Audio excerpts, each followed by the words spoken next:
बाल विकास विषय में आज हम बाल्यावस्था में सांवेगिक विकास तथा उसका शैक्षिक महत्व जानेंगे। बाल्यावस्था का शारीरिक, मानसिक और सामाजिक विकास तो हम जान चुके हैं। अब हम बाल्यावस्था में सांवेगिक विकास किस तरीके का होता है, कौन कौन से संवेगों का विकास होता है और उसका शिक्षा में क्या महत्व है, इन सब के बारे में जानेंगे।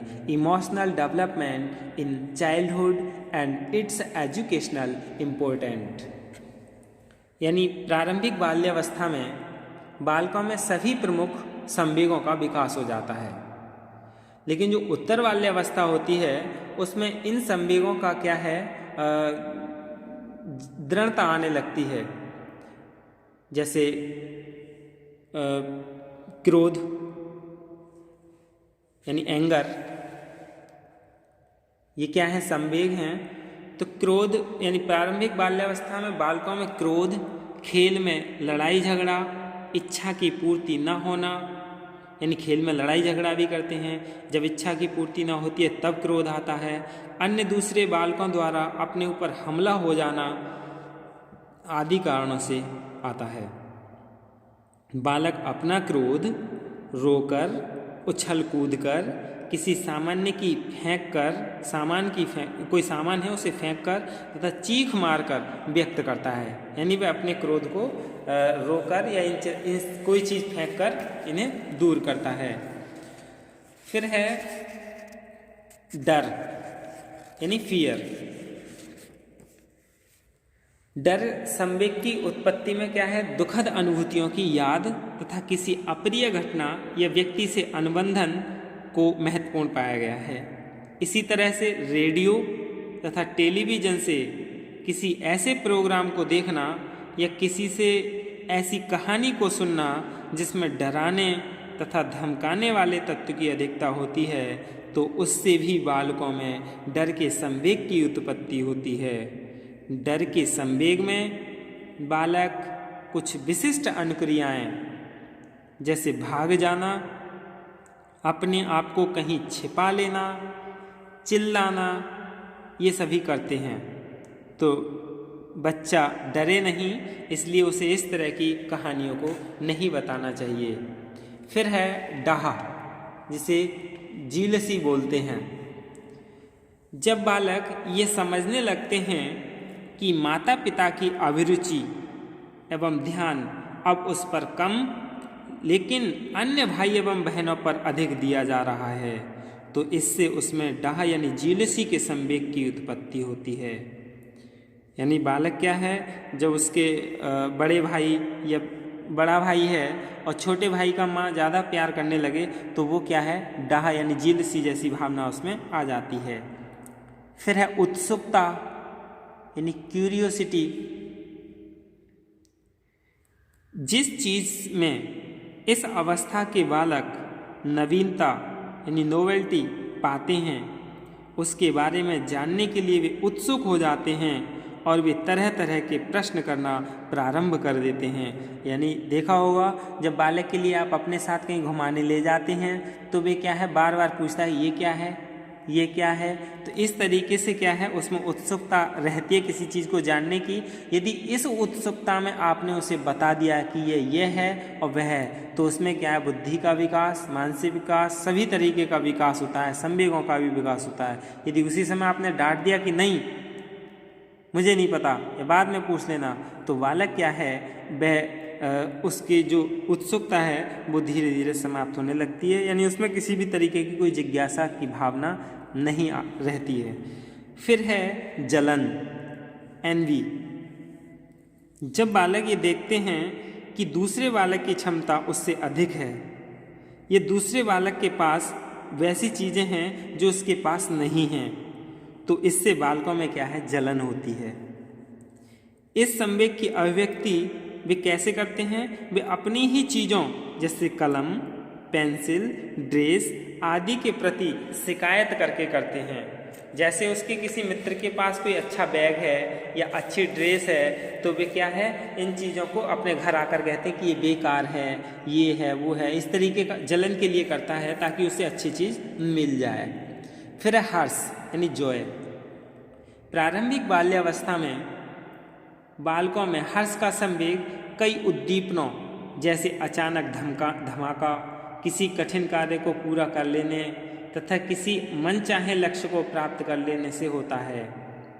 इसकी अभिव्यक्ति बालक कैसे करता है? हंसकर, तालियां बजाकर, उछल कूद करके करते हैं।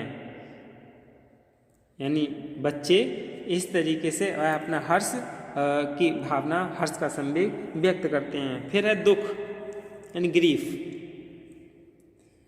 इस अवस्था के बालकों में उन सभी जीवित या अजीवित वस्तुओं के खो जाने से दुख का संवेग उत्पन्न होता है जिसे वे महत्वपूर्ण समझकर प्यार करते हैं। वे अपने दुख की अभिव्यक्ति रोकर या सामान्य क्रियाओं, नॉर्मल एक्टिविटी जैसे खाना, खेलना आदि में अपनी अभिरुचि खोकर व्यक्त करते हैं। यानी उसकी कोई गेंद है अच्छी और वह खो जाए तो वे क्या है? दुख व्यक्त करता है। और आप उसे दूध दे रहे हैं पीने के लिए तो वह क्या उसे मना करता है। यानी इस तरीके से अपना दुख को व्यक्त करता है। फिर है अनुराग यानी अफेक्शन। प्रारंभिक बाल्यावस्था में बालक उन सभी वस्तुओं तथा व्यक्तियों के प्रति अनुराग दिखाते हैं जिनसे उन्हें आनंद यानी प्लीजर मिलता है। इस अनुराग की अभिव्यक्ति वे वस्तुओं एवं व्यक्तियों को चूमकर, सहलाकर तथा आलिंगन यानी गले लगाकर करते हैं। तो बाल्यावस्था में उनमें अनुराग संवेग का भी विकास हो जाता है। यानी उत्तर बाल्यावस्था में 6 से 12 साल की अवस्था में, इस अवस्था में भी बालक में वे सभी संवेग होते हैं या पाए जाते हैं जो प्रारंभिक बाल्यावस्था में हैं। जैसे ये थे क्रोध, डर, उत्सुकता, जलन, ईर्ष्या, ये सभी थे। और अंतर क्या है? जो अंतर यह है, इस बात का होता है कि उत्तर बाल्यावस्था में बालक अपने इन संवेगों को नियंत्रित ढंग से अभिव्यक्त करना सीख लेते हैं। यानी सही ढंग से इन संवेगों का प्रयोग करना सीख लेते हैं। साथ ही साथ अब इन संवेगों को उत्पन्न करने वाली परिस्थितियां तथा उद्दीपन भी पहले से भिन्न हुआ करते हैं। जैसे कोई बालक है और वो रो रहा है, जैसे किसी चीज़ के लिए चोरी कर लाया, चोरी करने का उसके अंदर एक आदत आ गई तो वह क्या है? अपने आप को बचाव के लिए रोना शुरू कर देता है। इस तरीके के संवेग को सही ढंग से नियंत्रित करना सीख लेता है। उत्तर बाल्यावस्था में, लेटर चाइल्डहुड में बालक यह अनुभव करने लगते हैं कि अप्रिय संवेगों जैसे क्रोध, डर, डाह, इन सब की अभिव्यक्ति, एक्सप्रेशन को समाज के अन्य व्यक्तियों द्वारा पसंद किया जाता है। वे अब यह सीख लेते हैं कि क्रोध की अभिव्यक्ति बचकानी समझी जाती है, बेबीज, इसलिए बात बात में क्रोध नहीं करना चाहिए। उसी ढंग से बालक अब समझने लगता है कि डर कर भाग जाना कायरता की निशानी समझता है तथा डाह यानी जीलसी संवेग में कैद होकर अन्य बालकों पर आघात करना एक बुरी कला है। लेकिन यह भी देखा गया है कि इस अवस्था के बालक अपने घरेलू वातावरण में संवेगों की अभिव्यक्ति अनियंत्रित ढंग से ही करते हैं, जिसका परिणाम यह होता है कि घर में माता पिता या भाई बहनों में संघर्ष में स्थिति उत्पन्न हो जाती है। इसलिए माता पिता या भाई बहन जो हैं उनमें आपस में इस तरह की भावना नहीं होनी चाहिए, लड़ाई झगड़े वाली। उत्तर बाल्यावस्था में चूंकि बालकों में अपने संवेग पर कुछ नियंत्रण विकसित हो जाता है, यह देखा गया है कि बालक कभी कभी संवेग को अपने भीतर दबा लेते हैं, जिससे उनमें घबराहट और तनाव आदि बढ़ जाता है, यानी टेंशन बढ़ जाती है। मनोवैज्ञानिकों ने इस बात पर सहमति व्यक्त की है कि संवेगों की यह दमित अवस्था बालकों के मानसिक स्वास्थ्य यानी मेंटल हेल्थ तथा शैक्षिक उपलब्धियों पर बुरा असर डालता है, यानी एजुकेशनल अचीवमेंट पर। इसीलिए बालक के जो भी संवेग हैं उन्हें दबाया नहीं जाना चाहिए, नहीं तो उसकी जो शैक्षिक उपलब्धियां हैं वो सही नहीं होंगी या मानसिक स्वास्थ्य उसका अच्छा नहीं होगा। स्वयं बालक भी इन दमित संवेगों के कुप्रभाव से अवगत हो जाते हैं और वे अपने दमित संवेगों की अभिव्यक्ति की राह ढूंढने लगते हैं। इस प्रक्रिया को सांवेगिक भाव शांति कहा जाता है। प्रयास और त्रुटि के आधार पर शिक्षकों एवं माता पिता के मार्गदर्शन द्वारा बालक सांवेगिक मनोशांति के कुछ उपाय ढूंढ लेते हैं। हंसना, पूर्णतः थक जाने तक खिलते रहना, रोना, चिल्लाना आदि कुछ ऐसे उपाय ढूंढ लेते हैं जिनके सहारे बालक अपने दमित संवेगों की अभिव्यक्ति करते हैं। कुछ और अनुभव होने पर वे ये समझते हैं कि उनमें कुछ उपाय जैसे खेलना, हंसना तो सामाजिक रूप से अनुमोदित है, परंतु कुछ उपाय जैसे रोना, चिल्लाना सामाजिक रूप से अनुमोदित नहीं है। वह मूलतः सामाजिक रूप से अनुमोदित उपायों द्वारा ही अपनी सांवेगिक भाव शांति यानी इमोशनल कैथेरेसिस करता है। अब हम शैक्षिक महत्व जान लें कि बाल्यावस्था का शैक्षिक महत्व क्या है। शरीर के उचित विकास के लिए अध्यापकों को बच्चों के लिए खेलने की व्यवस्था करनी चाहिए और बच्चों के बौद्धिक विकास के लिए अध्यापक बालकों को अधिक से अधिक अवसर प्रदान करें।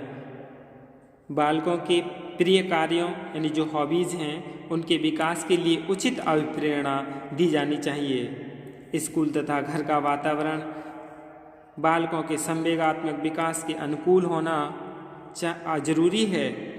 बालकों के सकारात्मक संवेगों यानी पॉजिटिव इमोशंस के विकास के अधिक से अधिक प्रयत्न किए जाने चाहिए ताकि वे समाज, स्कूल तथा परिवार में ठीक ढंग से समायोजित हो सकें। यानी उनके जो संवेग हैं इन्हें दबाया नहीं जाना चाहिए। बालकों की संगत का विशेष ध्यान रखा जाना चाहिए। यानी जो बच्चे हैं उनकी जो संगत है जिसे कंपनी बोलते हैं उनका विशेष ध्यान रखना चाहिए। बालकों का यानी बाल्यावस्था में पाठ्यक्रम भी लचीला तथा रुचिपूर्ण होना चाहिए ताकि बच्चे पढ़ने में रुचि लें, उनमें नीरसता ना आए। इसलिए पाठ्यक्रम बच्चों के अनुकूल ही लचीला होना चाहिए, रुचिपूर्ण होना चाहिए। तो इसका शैक्षिक महत्व समझ में आ गया होगा, क्योंकि बाल्यावस्था में जो भी बच्चे का इच्छा होती है जानने की या उसमें जितने भी जो भी संवेग हैं उनका सही ढंग से नियंत्रित करना आना चाहिए। तो शिक्षक यानी शिक्षा की दृष्टि से ये बाल्यावस्था सबसे अच्छी अवस्था है। इसीलिए इस अवस्था में प्रत्येक शिक्षकों को बाल्यावस्था के संवेगों के बारे में जानकारी रखनी चाहिए। धन्यवाद।